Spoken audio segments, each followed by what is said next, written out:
Anthony Gonzalez adalah seorang pria berusia 40 tahun yang aslinya berasal dari Meksiko, namun udah lama tinggal dan menetap di Waunakee Residence yang berada di New Jersey, Amerika Serikat. Sebenarnya dulu pernah bekerja sebagai teknisi di perusahaan listrik, namun kemudian resign dan memilih untuk buka usaha bersama saudaranya di bidang penjualan alat konstruksi. Anthony punya 3 orang anak bernama Alicia, Anthony, dan Alexis.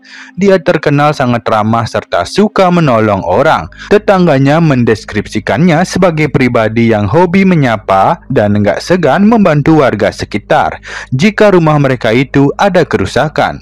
Dia orangnya pinter servis-servis. Kemudian sejak Januari 2018, ternyata salju untuk wilayah New Jersey cukup banyak turun. Bahkan di awal Maret kemudian terjadi badai nor'easter yang bikin listrik dipadamkan selama hampir 2 minggu secara menyeluruh. Untuk menghindari risiko apapun karena terpaan angin dan salju, mau nggak mau setiap warga bertahan di rumah mereka dan sekolah pun banyak diliburkan. Palingan kalau punya genset bisa dipakai untuk keperluan yang emang sangat mendesak. Pada Rabu 7 Maret 2018, saat badai mulai reda, Anthony mendapat telepon dari ayahnya yang bernama Anthony Gonzalez Senior. Jadi ini kakek, anak, dan cucunya namanya sama-sama Anthony Gonzalez. Nah, si kakek Anthony suruh putranya tersebut untuk datang ke tempatnya besok supaya ngebantuin buat nyekop salju yang ada di halaman depan rumahnya. Soalnya numpuk banget. Pintu depan mulai terdorong, takutnya kacanya pecah. Ia juga disuruh dibikin jalur pejalan kaki agar bapaknya bisa keluar rumah, misalnya mau ke supermarket. Saat itu saljunya tebal banget. Si kakek udah umur 62 tahun dan tenaganya nggak sekuat dulu lagi. Hal ini disetujui oleh putranya dan janji akan datang besok pagi. Keesokannya Kamis 8 Maret 2018. Anthony Gonzalez sudah mempersiapkan beberapa alat ke dalam mobilnya, lalu berangkat ke tempat ayahnya pada jam 8:20 pagi ke daerah Franklin Lakes, sekitar 17 km dari kediamannya. Ternyata saat melalui area rute 208 itu, jalannya ditutup dengan barikade kerucut, yang artinya emang gak bisa dilewati. Beberapa orang yang ditemui bilang bahwa karena salju di jalur tersebut masih tebal dan ada tiang listrik yang ambruk. Namun terlihat ada saja mobil keluar masuk jalur tersebut yang bikin Anthony berpikir, bisa kali lewat situ, tapi pelan-pelan. Palingan jarak ke rumah bapaknya sedikit lagi, mungkin 20 menitan, dibanding harus ambil jalur lain yang memutar jauh dan bisa menempuh waktu 3 jam lamanya, dan mungkin saljunya numpuk juga di sana. Makanya kemudian dia geser nih sebagian kerucutnya agar kendaraannya bisa lewat, sama seperti yang dilakukan beberapa pengendara mobil lainnya. Sampai 10 menit kemudian, ternyata Anthony melihat sebuah mobil yang bannya terperangkap di salju yang dikendarai oleh wanita.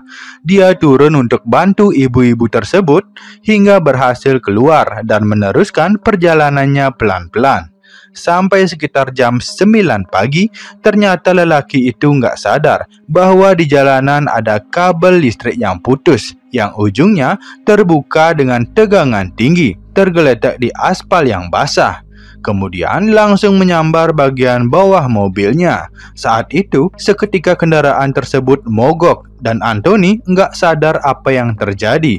Dia coba starter ulang hingga 2 menit kemudian terdengar suara ledakan dan mobilnya mendadak terbakar, membentuk bola api yang besar yang bikin warga sekitar langsung keluar. Namun nggak berani untuk mendekati karena dari jauh saja udah kerasa panas. Mereka hanya bisa menelpon pemadam yang muncul cukup lama karena emang jalanan yang sulit dilalui. Anthony terjebak dalam mobilnya, bahkan pintunya susah banget untuk dibuka.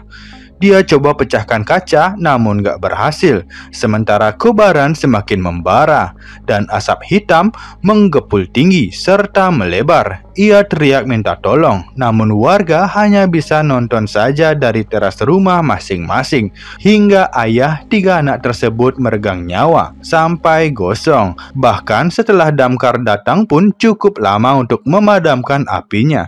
Tentunya ini bikin keluarga sedih mendalam ya, terkhusus ayahnya yang nyesel manggil dia buat nyerok salju. Guru dari anak-anaknya itu kemudian melakukan penggalangan dana untuk bisa membantu keluarganya yang terbilang hidup serba pas-pasan. Alasan terbesarnya dulu resign dari PLN karena pekerjaannya terlalu beresiko tinggi, sementara tubuhnya yang gempal semakin terbatas ruang geraknya. Dagang alat konstruksi juga nggak terlalu laku, makanya ekonomi keluarga bisa dibilang sangat susah. Hingga akhirnya, sekarang sang istri yang harus menghidupi keluarga dan bekerja di supermarket. Tidak ada uang ganti rugi didapatkan keluarga Anthony, sebab dianggap kelalaian pria tersebut. Sudah ada larangan jangan memasuki RU 208, tapi dia yang maksa menembus dari kerucut-kerucut tersebut. Bagaimana menurut kamu? Tulis pendapatmu di kolom komentar ya.